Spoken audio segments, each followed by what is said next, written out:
시편 18편입니다. 사랑하는 하나님, 나의 힘이신 여호와여, 내가 주를 사랑하나이다. 이 시인의 고백처럼 내 삶의 고백이 되게 하옵소서.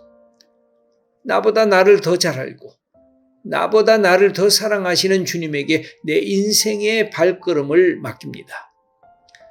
하나님을 정말 두려워함으로 이제는 우리가 세상을 두려워하지 않게 하옵소서.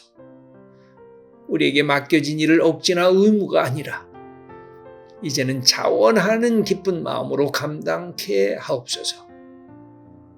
우리의 곤고한 삶에 넉넉한 길을 만드시며 우리를 위로하시는 하나님을 오늘도 경험하며 찬양하게 하옵소서.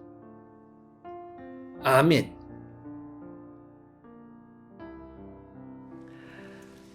이 시편은 다윗이 쓴 시인데, 다윗이 적대자들의 손에서 건짐을 받고 무엇보다 사울의 왕으로부터 전쟁에서 이기고 돌아오면서 하나님 앞에 내가 왕이 되고 하나님 앞에 이런 적대자들을 물리치고 승리한 자가 되었던 자기의 삶을 되돌아보면서 이것은 하나님의 은혜요, 이것은 하나님의 도우심이요, 하나님이 나를 지켜주신 것입니다 하고 하나님 앞에 노래하고 찬양하는 것으로 되어져 있습니다.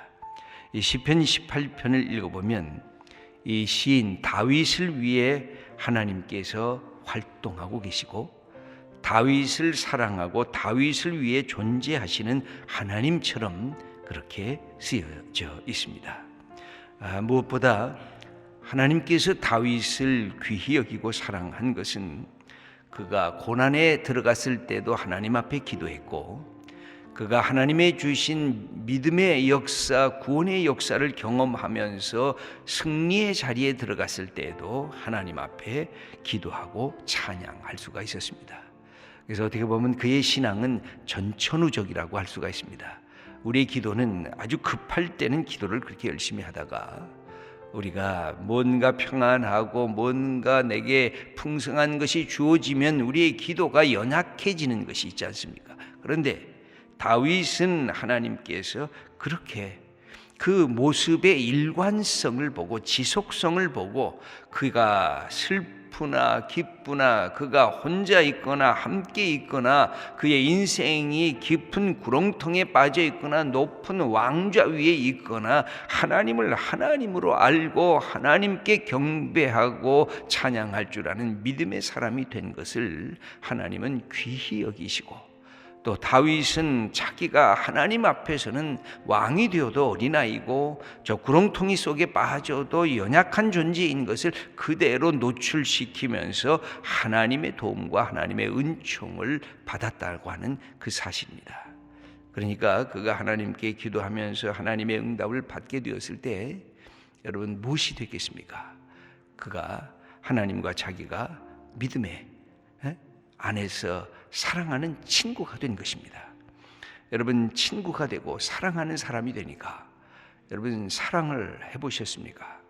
사랑하면 우리가 이 서사적인 이런 것은 그냥 이렇게 서술적으로 되어지지만 사랑하게 되면 이게 노래가 생기기 시작하거든요. 사랑하게 되면 찬양이 생기기 시작하거든요. 기독교의 이 교리는 약간 이렇게 서사적이고 서술적입니다. 그래서 이 서술적인 부분에 있어서는 이 사랑의 감흥이 안 일어나요. 하나님은 삼위일체 하나님이시다, 맞는 얘기지만, 그러나 거기에는 뭐가 없느냐면 인격적인 사랑의 이인칭적인 대화가 없어요. 그래서 사람이 우리가 예수 그리스도를 믿고 어떤 사람은 이제 신학 공부도 하면서 교리적이 돼요. 교리적이 될 때 늘 위험한 것이 있어요. 그것은 뭐가 없냐면 가슴에 따뜻한 인격이 없어져요. 가슴에 따뜻한 사랑이 없어져요. 예수님께서 바리새인들을 향해서 꾸중한 것은 그거예요. 그들의 하나님에 대한 고백이 다 맞아요. 그들이 하나님의 말씀을 붙잡은 내용들이 다 맞아요. 그런데 뭐가 없어요? 그것이 화석화됐어요. 그것이 그냥 고착화됐어요. 그래서 가슴에 뜨거움이 없어요. 가슴에 사랑의 열정을 잃어버렸어요. 교리는 다 있어요. 그 모든 것에 교조주의적인 하나하나의 다 이데올로기적인 내용들도 다 있어요. 그래서 기독교가 신앙이 되지 않고 종교가 돼버리고 말았어요. 살아있는 내 삶의 생명체가 되지 않고 죽어버린 화석으로 멈춰버렸어요. 그랬더니 예수님이 다 뒤집어 놓는 것이에요. 너희의 신앙은 화석과도 같다. 아니, 신앙은 살아있는 하나님과의 생명체적인 사랑의 관계인데 이 사랑을 잃어먹었다는 거예요. 여러분, 연애할 때는 그렇게 사랑하던 사람이 결혼하고 나서 5년이 지나고 10년이 지나면 뭐가 돼요? 사랑이 화석화가 돼요. 내 남편 그냥 있는가 보다. 내 안에 있는가 보다. 그 사랑에 대한 관심과 인격적인 이 사랑의 모습이 사라지게 돼요. 그러면 부부가 함께 한 방에 한 침대를 써도 그것이 사랑의 감격이 나타나지를 않고 있어요. 그럼 왜 그래요? 인격이 사라지고 이미 되어진 부부라고 하는 그것에 고정된 이 삶이 화석처럼 딱딱하게 굳어져 있기 때문에 그런 거예요. 그런데 이 시인인 다윗은 신앙생활을 하면서 이 신앙이 매일매일 살아있는 생명체처럼 자기 속에 다가오는 하나님의 역사를 경험해요. 그러니까 그의 믿음이 기쁨이 있는 거예요. 그의 환경은 열악한 자리에 들어갔는데도 그의 영혼은 하나님의 사랑 가운데 기뻐하는 거예요. 감사하는 거예요. 여러분, 우리 신앙이 그래서 성경을 많이 알고 성경에 대한 내용을 우리가 하나하나 점검하고 때로는 외우기도 하는 게 굉장히 좋은 거예요. 그렇게 하셔야 돼요. 그러나 거기에서 멈춰서는 안 되고 그 다음에 이 성경 속에 살아 움직이고 우리의 믿음의 선배들과 함께 있었던 사람들과 함께 고백하는 이 신앙의 역사가 필요해요. 그게 뭐예요? 사랑의 고백이에요. 여러분, 사랑하면은 그 사랑의 고백이 나타나게 되는데, 우리는 하나님을 정의해 보라 그러면 객관적인 정의만 해요. 하나님은 아버지시다, 하나님은 삼위일체 하나님이시다, 하나님은 하늘과 땅을 만드신 창조주시다, 다 맞죠. 그런데 그 하나님이 나의 하나님으로 내가 하나님 사랑하고 하나님이 나를 사랑하는 이 사랑의 역사가 있을 때 신앙이 내 가슴이 뜨거워지고 예수 믿는 것이 나의 기쁨이 되고 나의 감격이 될 수가 있는 것입니다. 여기 그래서 이 시인 다윗은 이렇게 고백하는 거예요. 제가 여러분에게 이 구절은 너무 많이 말씀드렸고 이 구절은 다 아시는 구절이에요. 한번 1절 말씀을 읽어보겠습니다. 나의 힘이신 여호와여, 내가 주를 사랑하나이다. 이 시인이 고백하는 것은 그거예요. 하나님, 당신은 나의 힘과 나의 능력이십니다. 내가 당신을 생각하면 당신을 사랑하지 않을 수가 없습니다. 여러분, 이 사랑의 고백이에요. 사랑의 고백. 여러분, 우리가 갖고 있는 삶에서 내가 사랑을 고백할 수 있는 가장 가까운 자리가 누구예요? 내 아내이고 내 남편이에요. 그리고 내 자식들이에요. 내 부모예요. 내 친구, 내 친척들이에요. 그런데 이 사랑은, 정말 하나님과의 사랑은 다윗을 보면 아주 뜨겁고 매일매일 새로워요. 그래서 내가 주를 사랑한다고 고백을 하고 있고, 놀랍게도 그는 하나님을 정의를 해요. 하나님을 정의. 여러분, 하나님을 정의해 보세요. 내가 하나님을 뭐라고 부를까? 근데 여기 보면 완전히 사랑의 예찬이 가요. 하나님은 이 내 최고의 내게 주신 생명이요, 반석이요, 피난처요. 이 고백을 계속하는데 여기 보면 2절에 몇 번이 나오냐면 9번이 나와요. 9개의 하나님에 대한 그 칭호가 나오는데 한번 2절 말씀을 함께 읽어보겠습니다. 여호와는 나의 반석이시요 나의 요새시요 나를 건지시는 이시요 나의 하나님이시요 내가 그 안에 피할 나의 바위시요 나의 방패시요 나의 구원의 뿌리시요 나의 산성이시로다. 여러분, 하나님에 대한 이 여러 가지를 한번 붙이셔도 좋아요. 나의 사랑, 나의 창조주, 내게 기쁨을 주시는 분, 뭐 모든 걸 붙이셔도 돼요. 하나님이 잘 이렇게 머리 안 떠오르시면요, 예수님을 바꾸셔서 예수님은 나의 생명하고, 그렇게 한번 정의를 해보세요. 마치 내가 연애 편지를 쓰듯이, 사랑하는 그대여 하고 연애 편지를 쓰듯이 하나님에게 연애 편지를 쓰는 것. 이 시인이 갖고 있는 이 축복은 다른 것이 아니라 하나님과 사랑하는 사랑의 이야기들을 펼쳐놓고 있어요. 그래서 그 영혼이 막 감격스럽게 기뻐 뛰노는 이 축복을 누리고 있어요. 그래서 여기 성경을 보면 이 구절들이 전부 다 그런 구절인데, 하나님이 뭘 행하셨느냐, 여러분 한번 하나님이 행하신 것을 몇 가지 쭉 한번 읽어보겠습니다. 6절입니다. 내가 환난 중에서 여호와께 아뢰며 나의 하나님께 부르짖었더니 그가 그의 성전에서 내 소리를 들으시며 그의 앞에서 나의 부르짖음이 그의 귀에 들렸도다. 그가 환난 속에 있을 때 하나님께 부르짖었다는 겁니다. 그때 하나님으로부터 그가 받은 것이 하나님이 내 소리를 들으셨다는 겁니다. 그래서 하나님께서 내 길을 인도하셨다는 그 사실을 보니까 앞부분에 말한 나의 반석이시여 나의 요새시여, 이 말이 자기 입에서 나오지 않을 수가 없었다는 것입니다. 16절, 17절 말씀을 우리 한번 읽어 보겠습니다. 그가 높은 곳에서 손을 펴사 나를 붙잡아 주시며 많은 물에서 나를 건져내셨도다. 나를 강한 원수와 미워하는 자에게 건지셨으며 그들은 나보다 힘이 세기 때문이로다. 이렇게 하나님께서 나를 이해 주셨다는 그 사실을 얘기하고 있습니다. 19절을 읽어보겠습니다. 나를 넓은 곳으로 인도하시고 나를 기뻐하심으로 나를 구원하셨도다. 하나님이 이 자기의 삶에 동참하신 그 하나님 때문에 하나님은 나의 구원자여 나의 반석이시여 내가 피할 바위시다, 이렇게 선언하고 있는 것입니다. 20절도 읽지만 그냥 4절 말씀을 읽겠습니다. 그러므로 여호와께서 내 의를 따라 갚으시되 그의 목전에서 내 손이 깨끗한 만큼 내게 갚으셨도다. 33절입니다.